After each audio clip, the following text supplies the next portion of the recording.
Assalamualaikum warahmatullahi wabarakatuh. Waalaikumsalam warahmatullahi wabarakatuh. Ya, perkenalkan kami dari kelompok 5 dari mata kuliah PPG. Pada hari ini akan melakukan podcast dengan Bapak Zamzam selaku guru dari SMK Negeri 2 Bandung yang mengampu mata pelajaran teknik pengelasan. Bapak sebagai guru produktif di teknik pengelasan tentunya memiliki berpengalaman dalam mengajar peserta didik. Dalam mengajar peserta didik, ada tahapan perancangan pembelajaran yang nantinya akan diterapkan saat pembelajaran. Dalam meningkatkan pemahaman peserta didik, terdapat modul perancangan pembelajaran khusus di pengembangan kurikulum UPD. Hal ini dikenal dengan nama Where to yang diungkapkan oleh Wijin dan McDigey. Konsep Where to merupakan template yang dapat digunakan guru dalam merancang suatu pembelajaran dengan memperhatikan terlebih dahulu sudut pandang peserta didik dan bagaimana guru dapat memahami kebutuhan peserta didik. Hal ini sangat sesuai dengan konsep backward design dalam UPD yang berfokus pada tujuan. Untuk itu, kami ingin mengetahui bagaimana Bapak Zamzam dalam merancang pembelajaran sesuai dengan konsep Where to tersebut. Untuk yang pertama yaitu Where and Why. Yang ingin saya tanyakan, bagaimana Bapak dalam menentukan tujuan pembelajaran dengan didasarkan pada kemampuan awal peserta didik dan bagaimana alasan dibalik perencanaan tersebut? Boleh dijawab, Pak? Langsung saya jawab berarti ya. Boleh, Pak. Tadi Pak Untung itu menanyakan bagaimana tujuan pembelajaran disesuaikan dengan kemampuan awal peserta didik dan apa alasannya gitu ya? Ya. Ya. Kalau saya pribadi dan rekan-rekan mungkin di sini beberapa khususnya di teknik pengelasan itu ada kita menjalankan ini Pak asesmen awal atau ada yang juga bilang asesmen diagnostik gitu ya. Jadi yang kita laksanakan di sini tuh kita sebelum melakukan materi pembelajaran atau penyampaian materi pembelajaran atau pendalaman materi pelajaran lah ya bagi siswa itu sendiri kita lakukan asesmen awal yang dilakukan terkait materinya. Misalkan kita mau di pengelasan ya, kita mau ngebahas terkait bagaimana cara pengelasan posisi 1F misalkan ya, atau posisi bawah tangan pilet gitu ya. Nah, yang kita lakukan sebelum ke praktek atau sebelum ke pemahaman teorinya dulu, kita tanyakan dulu, barangkali ada siswa yang memang sudah pernah melakukan atau pernah baca-baca atau dan lain-lain gitu ya. Itu yang pertama. Yang kedua, kita juga biasanya menanyakan terkait kondisi kesiapan baik mental dan fisik. Contoh misalkan sehat gitu ya. Apalagi sebenarnya mah kalau di pengelasan kita itu tiap hari seperti yang rekan-rekan PPL-nya di SMK 2 itu tuh ada semacam binjas gitu ya.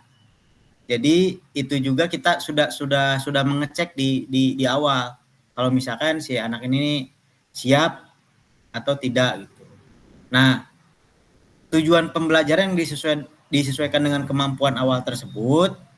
Nah, kita susun nih. Oh, jadi si anak udah siap nih. Tujuan pembelajaran, kalau tujuan pembelajaran secara umum artinya tujuan pembelajaran yang mengikuti capaian pembelajaran yang ada ya kita itu sudah tertulis gitu ya. Tapi kalau secara apa ya namanya tuh pada saat hari itu misalkan kan pada saat hari itu nih bagaimana tujuan pembelajaran kita bisa dirubah atau bisa bahkan kita sesuaikan nih tujuan pembelajaran yang sudah ada gitu yang sudah kita rancang di sebelum pembelajaran itu dimulai gitu ya karena kita kan sebelum pembelajaran kita buat modul ajar dulu misalkan kan. Nah kita sesuaikan lagi jangan sampai kita memaksakan seperti itu. Tapi kenyataannya hal itu tidak terjadi, tidak pernah terjadi. Jadi tetap aja tujuan pembelajaran seperti itu. Karena kebanyakan siswa itu selalu siap kalau untuk fisik dan mental. Kalau yang terkait materinya yang belum ada, yang mereka belum pernah gitu mungkin ya belum pernah mempelajari yaitu bagian dari tugas kita gitu untuk menggali kembali materi yang akan kita pelajari atau yang akan kita sampaikan gitulah ya. Itu Pak. Terus ya kalau tujuan pembelajarannya seperti itu kalau disesuaikan dengan kemampuan awal mah. Menjawab nggak sih? Ya,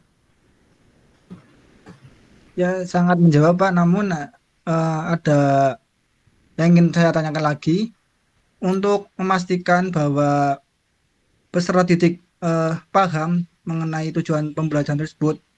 Kriteria apa yang Bapak tekankan dalam perancangan tujuan pembelajaran?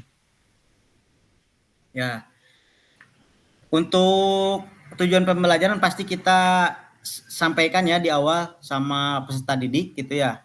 Sama peserta didik kita sampaikan tujuan pembelajaran dari materi pembelajaran ini seperti ini. Misalkan kalau di pengelasan, ini tujuan pembelajaran untuk satu app kalian harus mampu misalkan atau di awal lah ya pembelajaran setting mesin gitu ya, setting ampere di mesin gitu.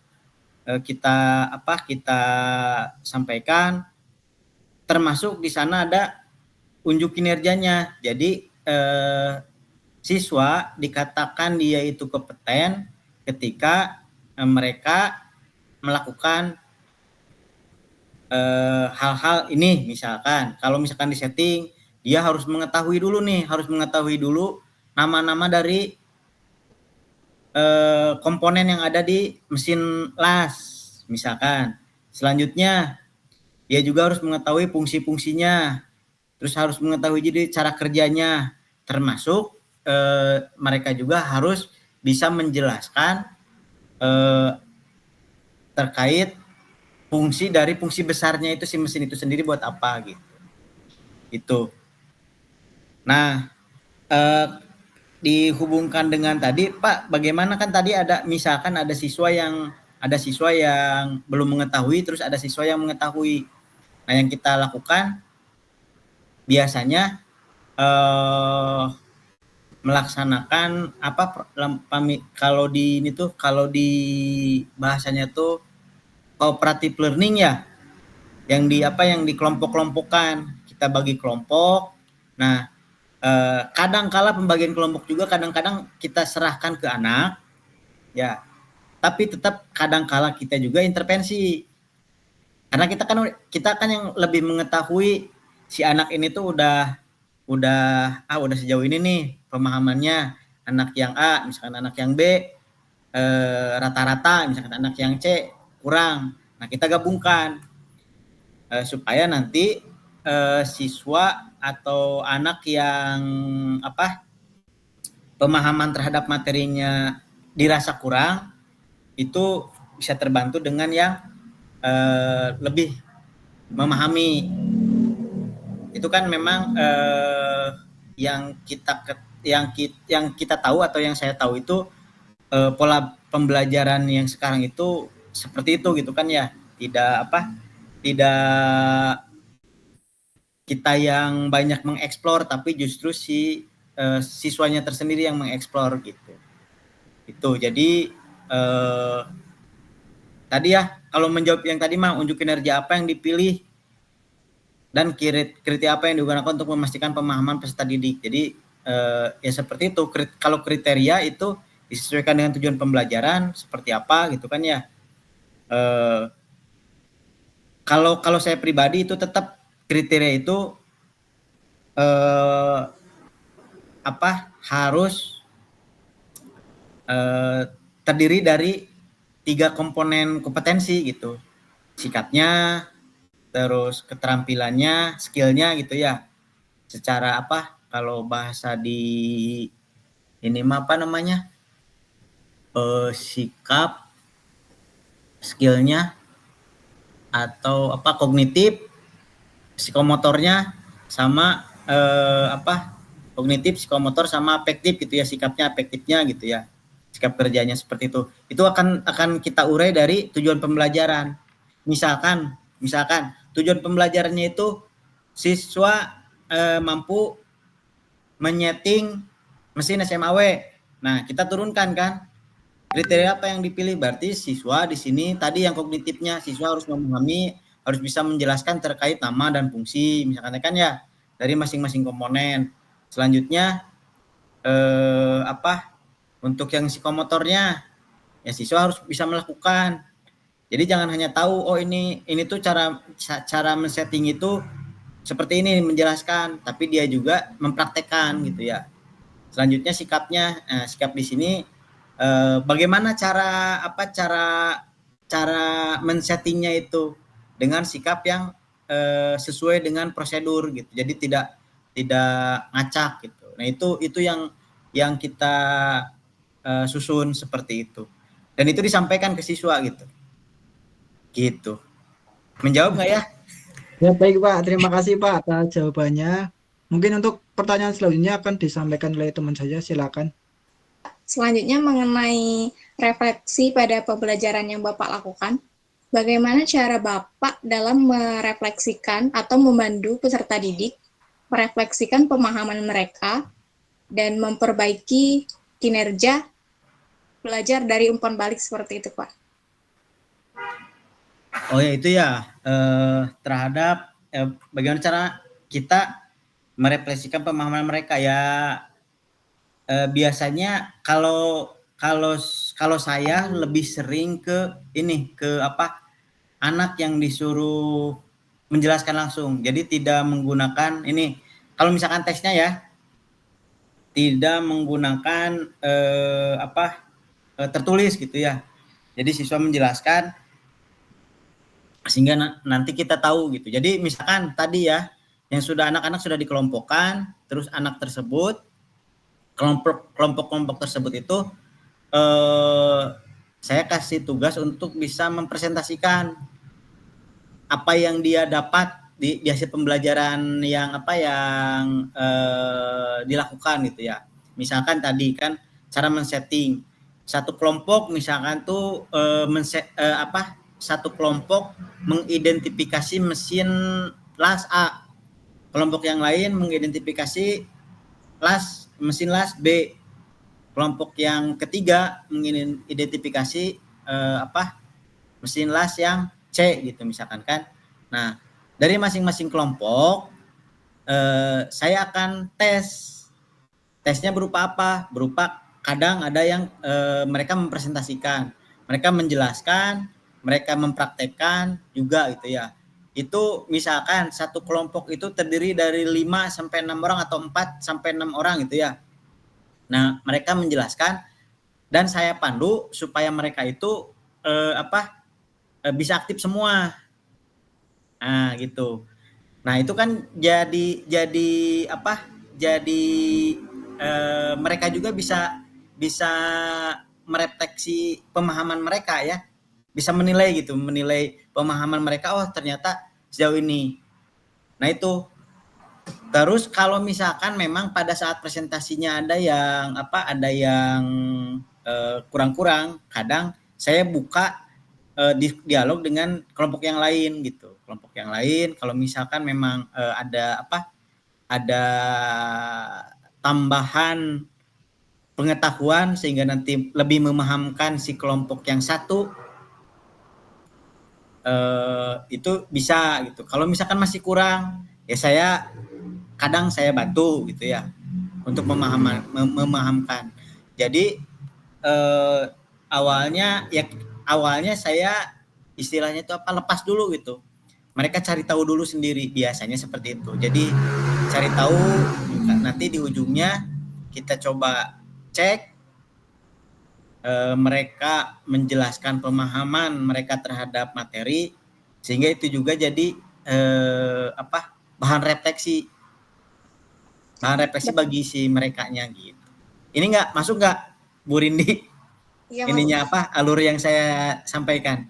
Iya Pak. Pak, jadi refleksi ini dilakukan di setiap jam pelajaran seperti itu ya Pak? Oh iya, bahkan kita itu di penghujung pembelajaran itu kita 1-2 orang itu ke depan secara acak, mereka merefleksikan itu. Kalau tadi kan merefleksikan pemahaman mereka, kalau ini saya biasanya kalau di ujung pembelajaran itu mereka disuruh merefleksikan tidak hanya materi, tapi terkait dengan pembelajarannya itu sendiri. Misalkan pembelajarannya itu menarik, apa yang mereka dapatkan selain materi. Capek misalkan kan, pasti kan kalau yang teknik pengawasan, kata saya ungkapkan aja semuanya. Kalau capek ya capek, kalau misalkan wah gurunya bapaknya sekarang mah kayak yang kurang moodnya kurang, misalkan, silakan aja sampaikan. Kadang gitu saya.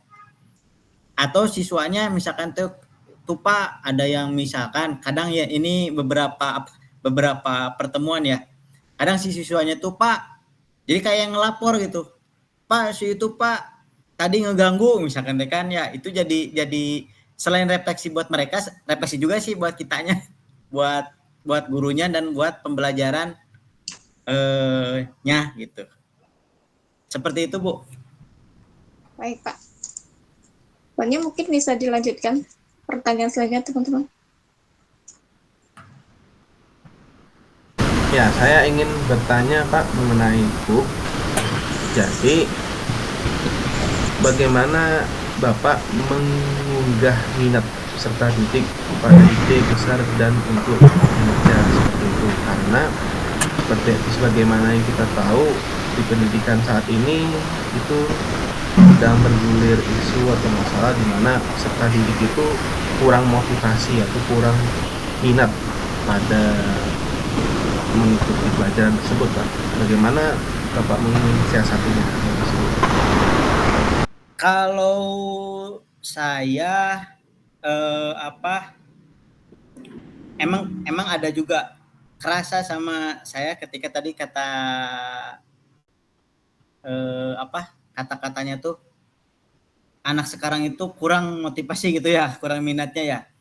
Kalau di tempat saya tidak kebetulan ya, kita itu ada kelas industri, di mana kelas industri tersebut istilahnya itu tiap tahun itu bahkan tidak setahun itu kadang nggak 1 kali, kadang 2 kali, kadang 3 kali. Bahkan mereka sebelum lulus saja kadang sudah di seleksi gitu ya. Nah itu yang saya tekankan, bahwasanya jurusan pengelasan itu dibutuhkan untuk pembangunan Indonesia ini gitu ya. Jadi itu yang jadi senjata saya gitu ya. Selain tadi kan ada kelas industrinya nih. Tapi biasanya sama industri mitra kita kan tidak tertampung semua nih. Biasanya ya, mereka juga mungkin tahu dari kakak-kakak alumninya bahwa tidak semua siswa dari kita itu masuk ke sana semua kan. Nah, itu jadi senjata juga bagi saya, jadi pelurunya gitu, bahwasanya lo tuh harus bersaing dengan teman sendiri gitu. Kalau mau masuk kerja ke sana gitu. termasuk di dalamnya juga bukan hanya ke satu mitra industri yang satu ya, termasuk yang lainnya. Ada industri-industri lain, contohnya ke Jepang misalkan kan. Kalau kamu ke Jepang, kalau kamu punya mimpi ke Jepang, tidak punya motivasi, tidak punya minat, belajar yang bagus, ya bagaimana mau menggapai cita-cita tersebut gitu. Itu yang biasanya saya unggah atau saya sampaikan supaya menjadi pengunggah minat si siswa. Jadi motivasinya lebih lagi gitu. Seperti itu. Terutama yang sikap ya, yang karakter itu saya selalu menekankan itu karena di industri itu katanya pengetahuan harus bagus, terus skill juga harus bagus, tapi tanpa sikap kedua-duanya jadi nol gitu. Jadi kalau sikapnya jelek mah ya nggak bisa gitu. Nah gitu. Baik Pak. Kemudian menyambung soal pertanyaan tadi, apa strategi untuk menciptakan situasi pembelajaran yang menarik dan relevan serta mendukung mereka saat menghadapi kesulitan? Yaitu karena kita itu ada tidak kebetulan kita punya mitra industri yang bisa dikatakan tadi ya kelas industri. Jadi ada sisipan materi. Nah, sisipan materi itu salah satu contohnya itu adalah basic mentality. Basic mentality itu adalah budaya-budaya yang harus mereka latih, yang harus kita latih ke siswa gitu ya, supaya nanti pada saat mereka bekerja itu tidak kaget gitulah ya di industri. Nah, ya jadi ya kita istilahnya itu benar-benar yang tadi saya sampaikan, benar-benar jadi senjata gitu ke siswa itu. Kita itu melakukan pembelajaran atau model pembelajaran seperti ini tuh supaya kalian nanti bekal kalian nanti untuk bekerja gitu. Ya, kalau kalian tidak mengikuti rangkaian pembelajaran yang sudah kita rancang, yang itu ada sisipan dari industri, ya bagaimana nanti kalian pada saat setelah lulus mau beradaptasi dengan industri dengan cepat gitu. Sementara di industri itu proses adaptasi yang cepat itu sangat-sangat dibutuhkan gitu. Seperti itu. Jadi kalau ditanya lagi menciptakan situasi pembelajaran yang menarik, sejauh ini sih yang saya lakukan dengan metode yang dari industri kayak tadi ya saya sampaikan di awal, bahwasanya siswa kita itu yang pertama itu ada baris berbaris dulu. Tidak hanya baris ya, tapi baris berbarisnya itu benar-benar gitu, tidak hanya berjajar gitu, enggak, tapi memang baris berbaris. Bagaimana cara sikap sempurna, bagaimana cara disebutnya tuh istirahat gitu ya, bagaimana cara jalan tegap gitu ya, bagaimana cara hormat. Nah itu terus selanjutnya ada bimbingan jasmani kayak tadi, sampai kita itu ada peregangan, ada lari gitu ya. Itu sampai sekarang sih itu malah siswa itu malah kelihatannya itu semakin tertarik gitu. Tertarik walaupun memang ada 1-2 orang kadang-kadang yang Pak sakit Pak gitu kan. Itu kadang. Tapi ya kita ini lagi, kalau kalian tidak mempersiapkan fisik dan mental yang kuat, bagaimana nanti di industri gitu. Seperti itu. Itu yang bisa Terus kalau untuk mereka yang saat menghadapi kesulitan gitu ya, seperti apa?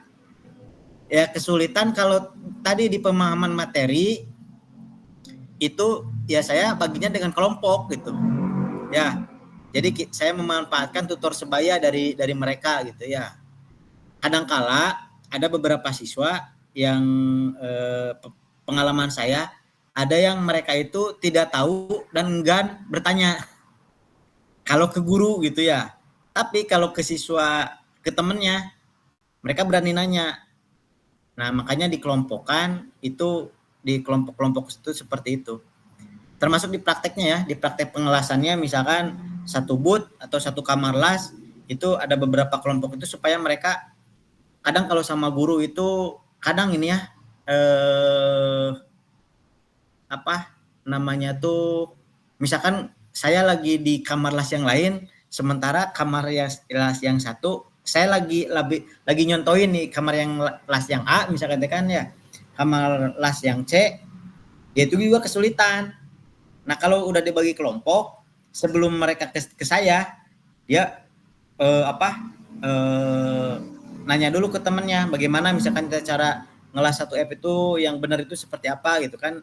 Mereka kalau yang udah mahir mereka biasanya mencontohkan. Nanti di ujungnya paling nanti konfirmasi aja ke saya kan kalau pengelasan itu nanti kita tinggal lihat hasilnya gitu. Itu ya jadi dengan cara dikelompokkan ya kalau ini mah kalau ada yang kesulitan itu yang saya laksanakan. Nah, baik Pak. Untuk pertanyaan berikutnya mengenai explore, equip, dan experience. Jadi, bagaimana peserta didik diajak mengeksplorasi ide besar melalui kegiatan, tugas, atau pengalaman yang memperdalam pemahaman mereka, Pak? Yaitu kalau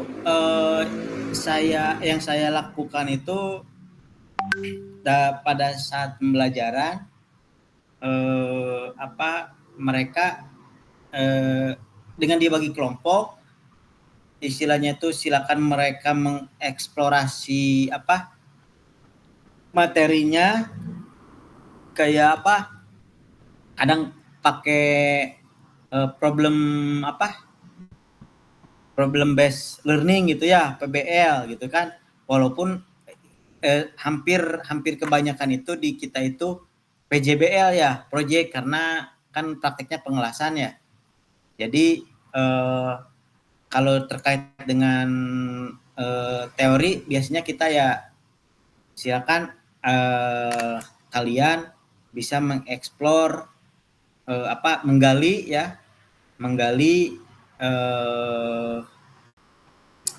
materinya dengan cara dikelompokkan gitu ya. Setelah itu mereka mempresentasikan apa yang mereka dapatkan gitu atau didiskusikan ya dengan kelompok yang lain dan kita sebagai moderator saja biasanya. Walaupun kadang-kadang ada kita juga menambahkan gitu. Menambahkan terhadap materi. Seperti itu kalau yang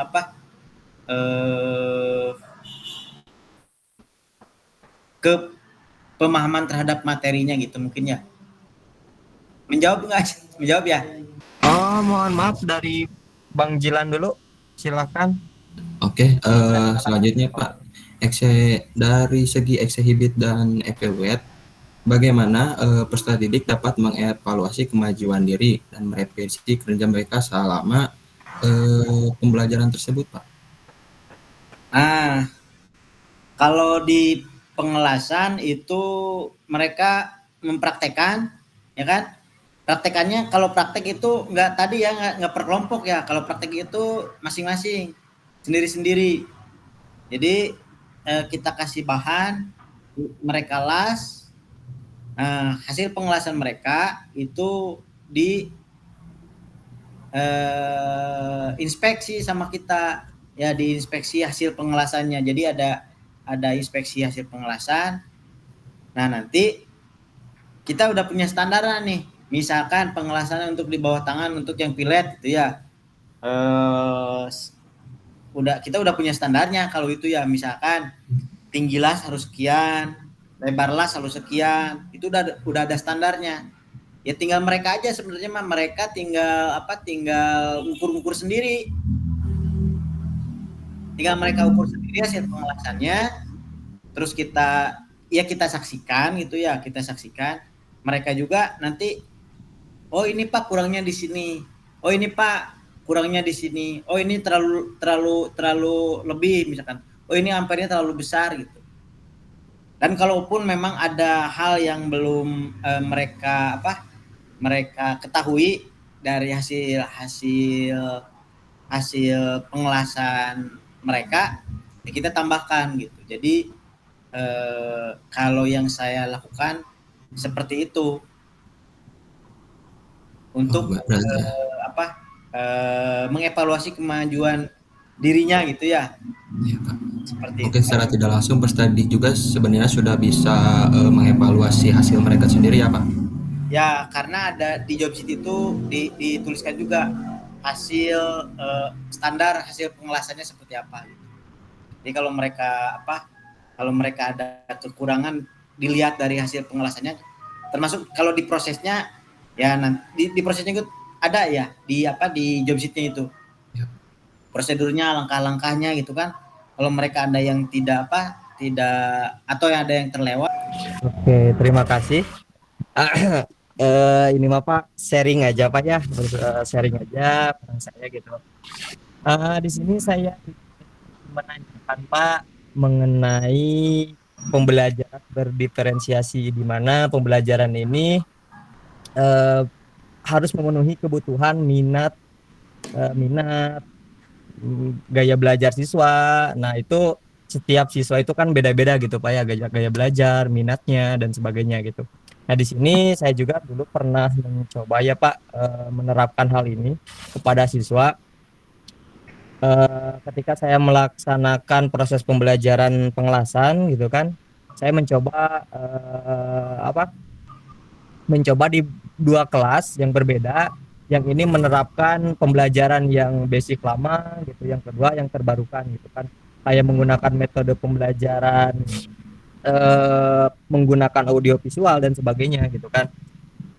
Nah di sini tentu hasilnya itu beda Pak ketika melaksanakan praktik di lapangan gitu kan. Ketika misalkan kita memberikan materi dengan hanya metode ceramah, itu ketika praktik banyak yang nanya, banyak yang gagal gitu dalam pengelasannya, ada banyak cacat lasnya, terus nempel wae gitu kan. Dan kita sebagai guru di lapangan riweuh gitu kan, harus ditanyain gitu Pak, ini kenapa kayak gini, karena kurang menyerap materinya.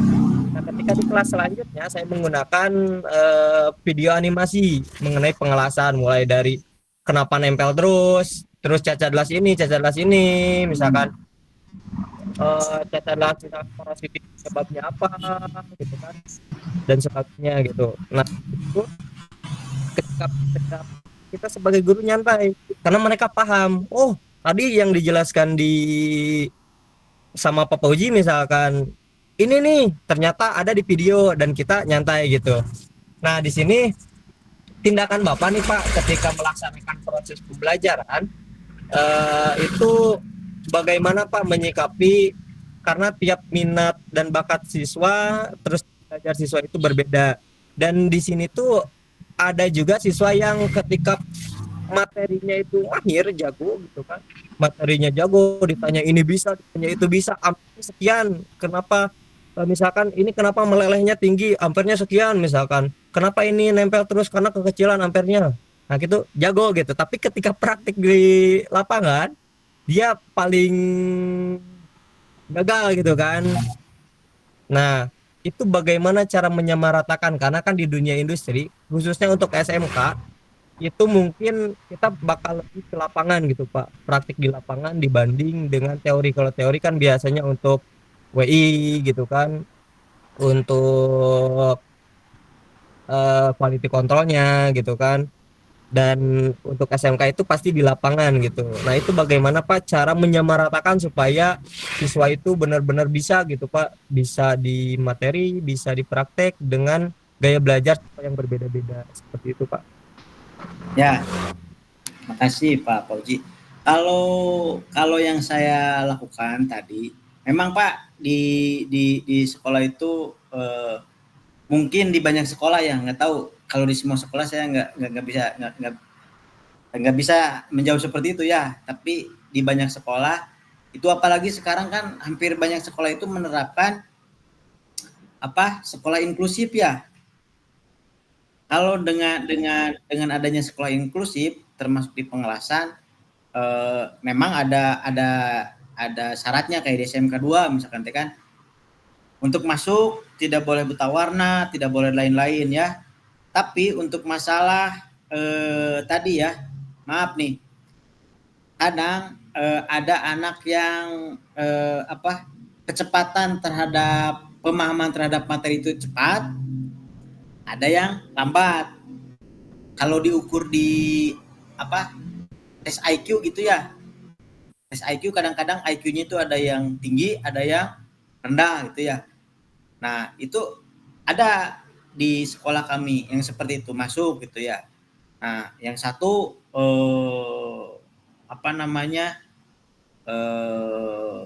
termasuk di prakteknya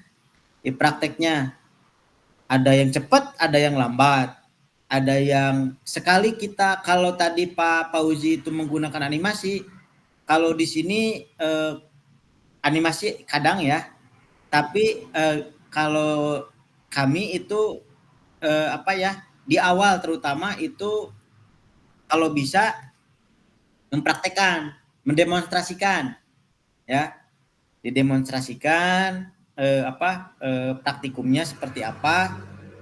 Dan kita juga kadang-kala kalau pengelasan, kalau yang saya ini tuh ada yang ngelasnya itu bagus gitu ya,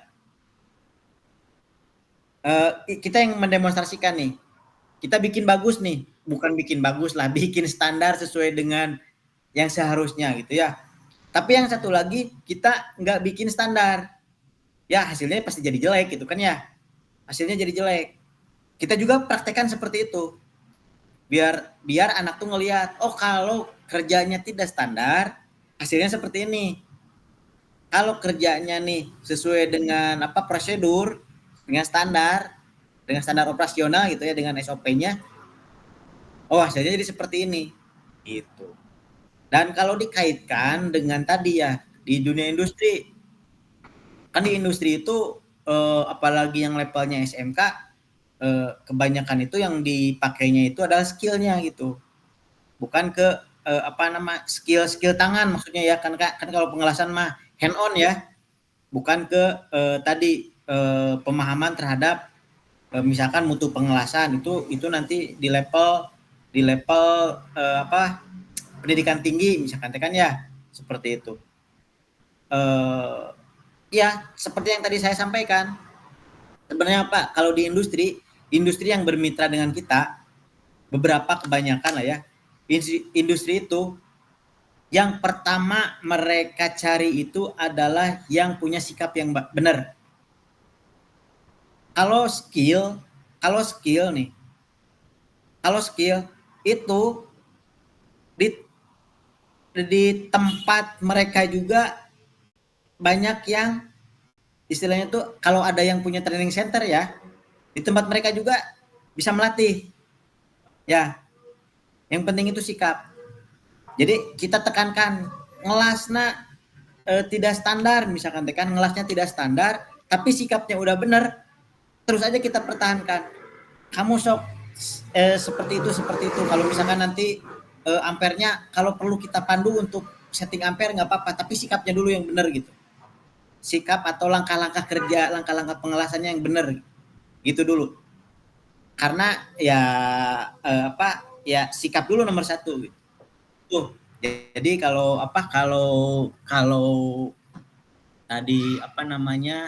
tadi tuh di dunia kerja itu skill yang dibutuhkan gitu ya,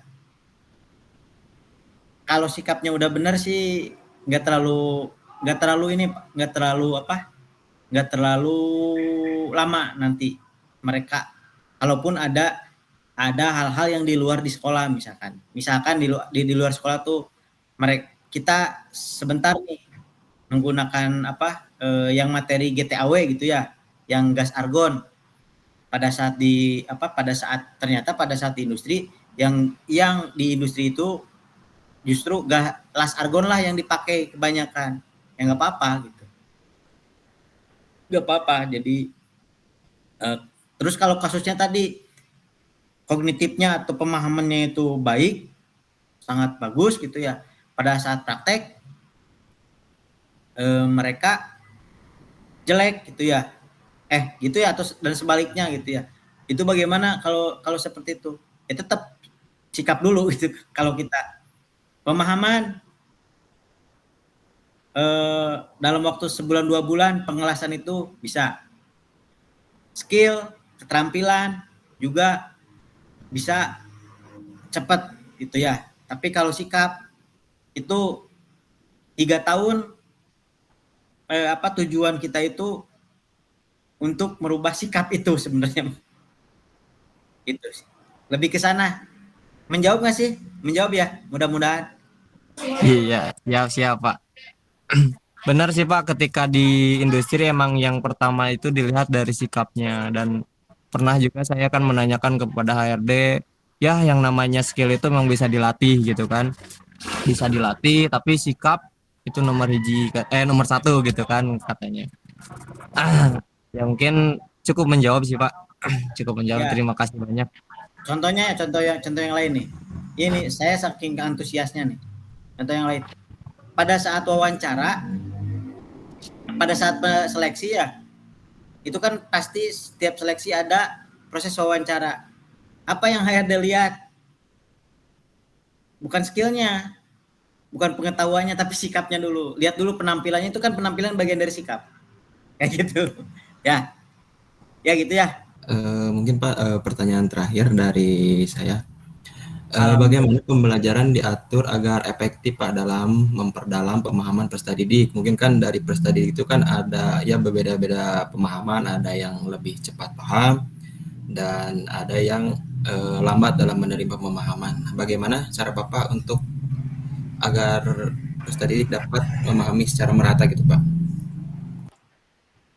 Ya, terima kasih Pak Zilan. Kalau yang saya lakukan ya tadi itu Pak, pembagian kelompok Pak, itu saya rasa menurut saya gitu ya, itu tip tuh Pak untuk lebih yang sudah bisa jadi lebih bisa, karena ini katanya Maya, kenapa guru seolah-olah paham terhadap satu materi karena mengulang-ulang gitu kan ya, terus karena disampaikan ke orang lain gitu, karena mengulang dan disampaikan ke orang lain. Nah, jadi begitupun dengan siswa, kalau dia kita jadikan tutor sebaya dalam satu kelompok gitu ya, tadi jadi dibagi kelompok ya, dalam satu kelompok yang sudah bisa itu nanti jadi tutor sebayanya yang belum bisa, atau yang sudah paham ke yang belum paham gitu ya. Nah, nanti mereka kalau yang terkait pemahaman terhadap materi ya mereka jelaskan gitu. Kalau terkait dengan keterampilan, skillnya ya mereka memperlihatkan bagaimana cara mengelasnya misalkan kan ya, dalam satu kelompok itu gitu. Jadi biasanya di diagnostik awal kita tentukan nih, ini nih yang cepat, ini yang pemahamannya sudah bagus, ini yang belum. Nah, nanti biasanya kita satu kelompokan orang-orang itu gitu. Jadi dalam satu kelompok itu terdiri dari beberapa siswa yang berbeda secara gaya pembelajaran dan lain-lain.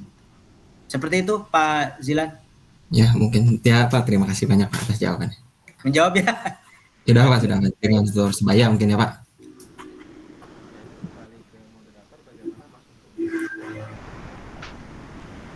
Ya, terima kasih Pak. Dengan penyampaian apa yang disampaikan Bapak tadi, sedikitnya saya paham Pak mengenai bagaimana merancang eh, perangkat pembelajaran yang terkait dengan tujuan, strategi, dan bagaimana dalam mengatasi siswa yang mengalami kesulitan belajar dengan keragaman tingkat kognitifnya bisa diatasi dengan tutor sebaya ya Pak. Mungkin sebelumnya ada yang bisa Bapak sampaikan kepada kami Pak terkait dengan nanti ini kan kita masih mahasiswa PPG Pak ya. Bagaimana langkah yang tepat bagi kami untuk kedepannya bisa melakukan pembelajaran yang sesuai dengan peserta didik Pak, sesuai dengan kemampuan peserta didik. Maksudnya ini Pak ya, apa ya? Kata-kata terakhirnya apa? Pesan-pesan buat kami Pak untuk ya. Kalau bikin quote saya nggak bisa. Ini aja Pak, kalau saya sih udah yakin sih, bapak-bapak dan ibu ya, sendiri ibunya Bu Rindi ya, bapak-bapak dan ibu sudah ada di dalam hatinya gitu, bahwasanya saya mau mengikrarkan diri untuk jadi seorang pengajar, jadi guru gitu kan ya, bahkan bukan hanya jadi guru tapi guru profesional gitu ya. Kalau jadi guru mah semua orang juga jadi guru Pak ya, nggak ada di dunia ini yang nggak jadi guru sebenarnya mah, jadi guru untuk dirinya sendiri kan udah jadi guru. Tapi kalau ini kan guru secara profesional, jadi guru di mana tempat kita nanti tuh tempat kita cari nafkah, tempat kita bekerja, tempat kita menghabiskan banyak waktu dalam hidup ini tuh nanti di sini gitu. Ya kan, jadi guru. Jadi karena Bapak sudah di PPG, lagi di PPG nanti ke guru profesional, saya yakin di dalam hati Bapak-bapak sudah ikrar, saya mau jadi guru. Jadi pesannya ya ayo kita gali terus bagaimana cara menjadi guru yang profesional. Siap, terima kasih Pak. Ya terima kasih ya semuanya, Pak Zilan, Bu Rindi, Pak siapa? Pak Hanif, Pak Untung sama Pak Pauji yang udah ya tadi. Terima kasih.